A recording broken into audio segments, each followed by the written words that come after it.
All right, so UFC Denver Fight Night ended last night, and I was like, damn, I was wrong on my picks. I was wrong with the assumption that it's going to be a boring night, a sleeper night.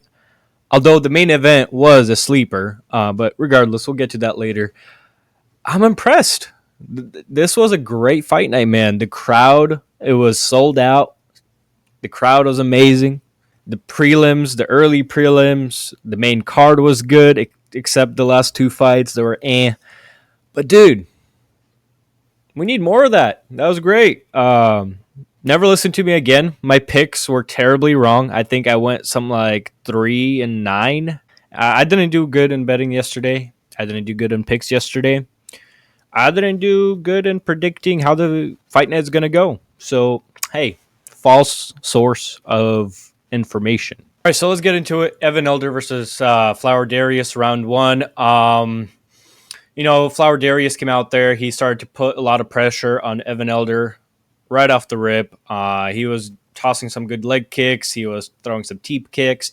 He was super, super aggressive. He was also taunting, which if you're not that good of a fighter, why taunt? Not you, man. Not you, Flower Darius. And then pretty much Evan Elder, he responded with some good body shots. He was piecing apart his body. He landed a nice head kick in round one, and then he was setting up good counters the whole time that Darius was pressing forward. Towards the end of the round, started to put more pressure on Darius, and he was more calm and more precise with this pressure compared to Darius's pressure in the beginning of the round. Then Darius eventually stumbled, fell, and then Elder followed up. Darius took his back. Then they scrambled. Elder got out, and Darius shot a few kick ups and landed a few kick ups from the ground. And that's kind of how the round one ended. And pretty much, yeah, in round one, Darius just took so many shots where he wasn't being too smart with his positioning. He just let a lot of shots be landed on him. He was overly aggressive and just acting like a fool. And then once round two starts, they come out. Evan Elder starts throwing some kicks, lands a groin shot. They pause the round. Darius takes a sweet time. Once the little rest period is over, Darius comes forward, takes Evan Elder down. I'm pretty sure it was a single leg. I can't really remember. Elder scrambles out of it again. He's a good scrambler. He got out and put some nice body shots on Darius once again. He was really working that body. After putting on some nice body shots from the full guard position, I'm pretty sure he transitioned into top mount, and then he set up his arm around his neck to set up for a triangle arm choke. He set it up nicely, locked it in, transitioned his body to the side, and just cinched him down. And then, Darius, he tried to scramble out of it, but obviously Evan Elder just kind of outclassed him in that round with the grappling. From him getting taken down to him getting transitioned, putting pressure with body shots, and then eventually getting that submission. Either way, Evan Elder put on a good performance. Flower Darius, I don't know. Maybe he's not made for the UFC. Josh Fremd versus Andre Petrosky. This is the first fight that I actually bet on, and I predicted. I said that Josh Fremd is going to do good and that he's going to win over Andre Petrosky. I said that Andre Petrosky is kind of washed, and I was kind of wrong. So they come out there and they start feeling each other out. Josh throws a few nice hands. He eventually rocks Petrosky a little bit. After Petrosky gets rocked, he tries to go for a single leg takedown. Josh tried to go for a ghillie. It didn't settle like most ghillies don't. Petrosky kept him on the ground for round one. He had really good control and side control, top mount. He had just a lot of pressure on Josh, and Josh was kind of just laying there like a vegetable round one. He tried to get out of it. He tried to scramble a little bit, but Petrosky was just so good at keeping the pressure on him that he wasn't able to do anything. He had like one decent attempt at escaping. Then the bell went off and he landed a kind of a late shot, but who cares? Whatever. And then round two, bro, like Josh just got controlled for the whole round two. Petrosky went in there, got another takedown after a few exchanges. Petrosky himself tried to go for a ghillie, didn't really work out. After the ghillie, he transitioned into an arm triangle. And he couldn't finish the arm triangle as well because he was mostly trying to use his strength over technique. And either way, he was just smothering Josh on the ground for the whole 5 minutes again. Josh couldn't really do much. And then, yeah, round three starts. Josh started out pretty strong. He landed a nice little combo led up by a good knee. Petrosky obviously took advantage of that, took Josh down, and kept him on the ground. But yeah, 30-27 Petrosky. Petrosky takes the win. Josh, he's just was another prospect, and the crafty veteran takes the dub. Crafty, quote unquote. Yeah. So moving on, that was my first bad pick of the night.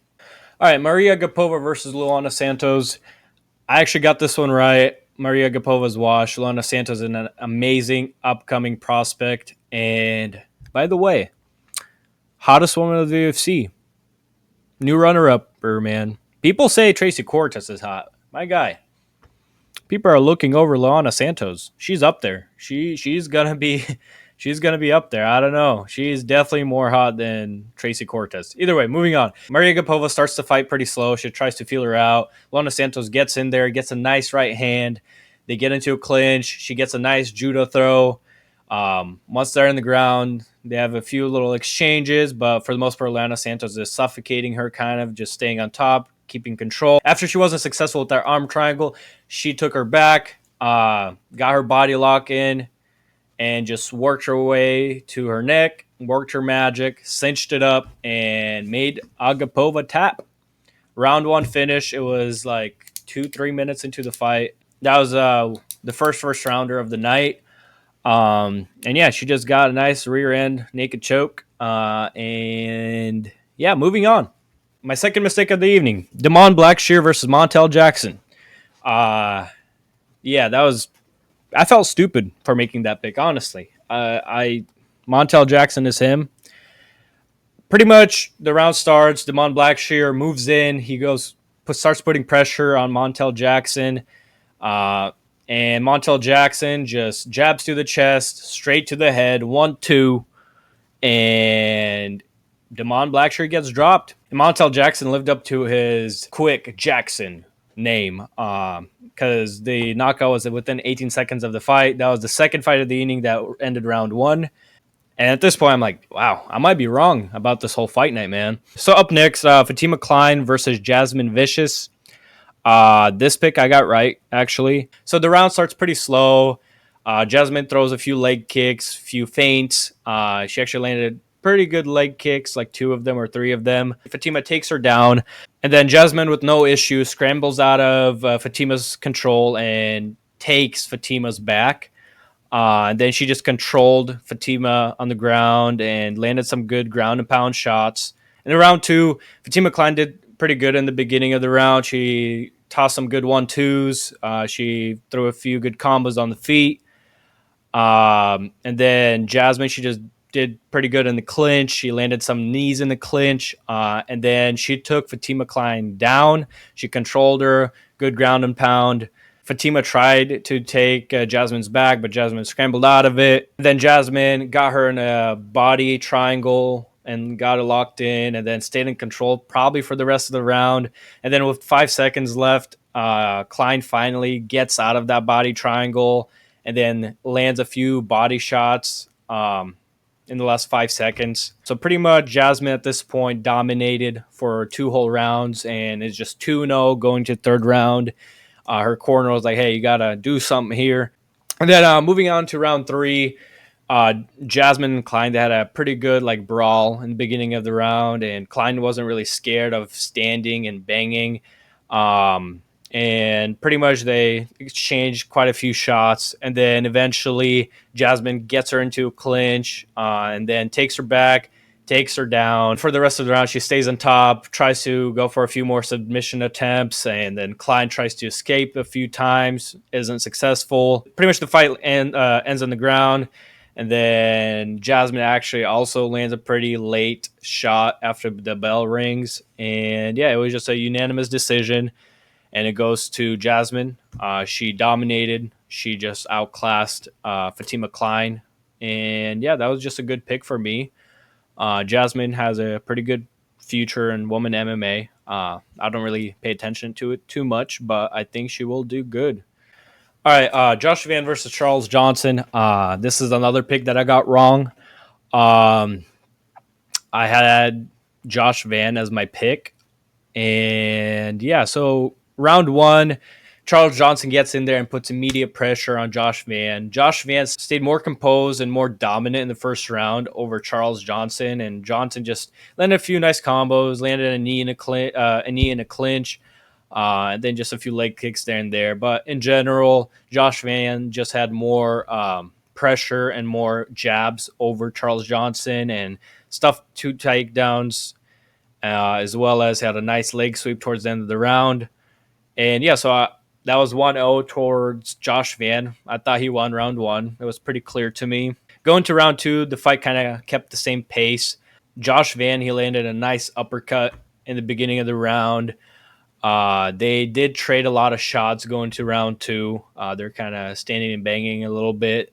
And then Josh Vance just started working up the body of Charles Johnson. He started landing a lot of good body shots on Charles Johnson. And then he just kept the calm pressure the whole time. He was kind of doing that Strickland effect where he just kind of walks you forward. And yeah, Josh Van just kind of did better than Charles Johnson round two. I thought he was just more composed. He looked more professional in a sense. And yeah, and then going to round three, I was like, all right, this is how this fight's going to go. This is going to be the Strickland special where he just going to walk down his opponent for another 5 minutes. And I guess Charles Johnson got a good read on him. He played around enough with him, knowing and figuring out Josh Van's style. Charles Johnson gets in there, comes out with a lot of heat, a lot of speed, puts a lot of pressure forward. Josh Van tries to keep the same pace as he was doing for 3 rounds. Charles Johnson lands a jab. Josh Van starts backing up a little bit, and then Charles Johnson comes in with the long-range uppercut and just sleeps Josh Van, bro. One of the best knockouts of the evening. It was great. Wasn't happy. Lost my parlate. Another one. And I just got my pick wrong. But in general, that was just another great fight. Josh Van just got outclassed in round 3. But he did good for 2 rounds. It was definitely 2-0 going to third. But Charles Johnson just showed that he can adjust pretty well to his opponents. And yeah, Cody Brundage versus Abdul Razak. Abdul, come on, man, do better. Like, honestly, when I was watching it, I'm not even going to get into the breakdown too much. I'm just going to talk about what happened. The fight got called a no contest due to illegal strikes to the back of the head. And, dude, like, Abdul was dominating him in the first round regardless. Like, it was a dominant performance, but Abdul Razak, I guess, decided to take his cheap way out and just they say there were unintentional back of the head strikes, but they were definitely intentional, bro. When you were watching the broadcast and if you were listening to the commentators and to like the highlight reels after the fight, you'd assume, oh, it wasn't too bad. Those blows to the back of the head weren't too bad. But no, dude, like when I was watching that live and I saw those back of the head shots, I was like yelling at my TV, bro. I was like, stop the fight, ref. Where's the ref? Ref, what are you doing? Like, I was getting heated there a little bit because, dude, there was probably solid 10 back of the head strikes that were clean. And then there was another 5 that were kind of on the side of the head, which, okay, you can call those unintentional. But there was 10 illegal strikes to the back of the head, and the ref did not do anything. He let those strikes happen until there was just so many of them landed that he eventually had to call it because, you know, Cody Brundage had started looking like a little vegetable flopping around. They call it, they give Cody Brundage the whole 5 minutes. Cody Brundage sits there, he starts talking to the doctor, this and that. He says he doesn't think he's good to go. The doctor says, I think he's fine. He just opted out and said, I can't continue. I feel like people are dismissing on how bad getting elbowed in the back of the head is, how badly it hurts, and how badly it disorients you, and how bad it is for your well-being. And all these comments on Instagram, like looking at the UFC page afterwards, and everybody's like, oh, early stoppage, that was BS. Cody Brundage has his problems. Trust me, I'm not a fan of Cody Brundage, but dude, that was not a bad call. Like, Abdul Razak cheated with his way through it. That was not a clean fight. That was a disgusting move by Abdul Razak. I did bet on Abdul Razak to win. Oh well, no contest. Honestly, that was a solid call, a late call per se. I wanted this fight to stop earlier. If I was the ref, I would stop it after like 2, 3 blows to the back of the head and be like, "Hey, watch it," and then continue it if he was okay with continuing it. But he let it go so far that Cody was already super disoriented, and you can see it in his eyes, dude. He was so disoriented. And people saying that he's a pussy for saying I can't continue after getting hit in the back of the head 10 times, dude, lay down and have your friend just elbow you to the back of the head 10 times. See how you do. All right. Either way, moving on. All right. Drew Dober versus Gene Silva. Definitely fight of the night, hands down, if not the best fight of 2024. I mean, I can't really compare it to UFC 300, but one of the better fights of 2024. Dude, I mean, both guys put in a lot of work round one. I mean, Drew Dober in his classic fashion just kept being squared, marching forward, trying to exchange. He had some, nice shots and leg kicks and just kept on pressing forward and trying to fight in range. And still with his unorthodox style that he has, just kept Drew Dober on his toes the whole round one, and just he definitely put a lot of pressure on Dober. He was countering him in the pocket. He landed a few nice shots on him. He landed a nice elbow on him. He landed a nice flying knee kick on him.